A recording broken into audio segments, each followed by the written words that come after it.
মানুষ মানুষের জন্য এই মানবিক দর্শনকে ধারণ করে ব্রাহ্মণবাড়িয়ার কসবায় অসহায় এক পরিবারের ঘর নির্মাণে আর্থিক সহায়তা প্রদান করেছে অগ্রভাগীয় সাহিত্য সংগঠন সিটিএল। সংগঠনটির ২৮১তম মানবিক কর্মসূচির অংশ হিসেবে অসহায় মোহাম্মদ শানু মিয়ার ঘর নির্মাণের জন্য এই সহায়তা প্রদান করা হয়। এই উপলক্ষে আয়োজিত অনুষ্ঠানে সভাপতিত্ব করেন সংগঠনটির প্রতিষ্ঠাতা সভাপতি মোহাম্মদ আসফাতুল হোসেন ভুইয়া এলমান। অনুষ্ঠানে প্রধান অতিথি হিসেবে উপস্থিত ছিলেন বিএনপির সাবেক সহসভাপতি জাহাঙ্গীর আলম। প্রধান বক্তা ছিলেন উপজেলা বিএনপির সাংগঠনিক সম্পাদক কামাল উদ্দিন কামাল।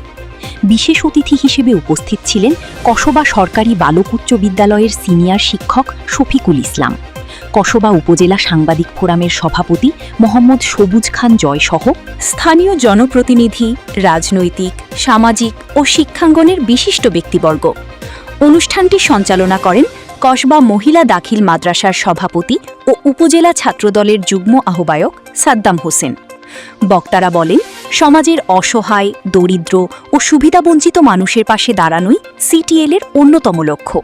মানবিক ও সামাজিক কর্মকাণ্ডের এই ধারা ভবিষ্যতেও অব্যাহত থাকবে বলে তারা আশাবাদ ব্যক্ত করেন। অনুষ্ঠান শেষে অসহায় মোহাম্মদ শানু মিয়ার হাতে ঘর নির্মাণের জন্য আর্থিক সহায়তা তুলে দেওয়া হয়। একই সঙ্গে সমাজের বিত্তবান ও সচেতন মানুষকে মানবসেবামূলক কাজে এগিয়ে আসার আহ্বান জানান অতিথিরা।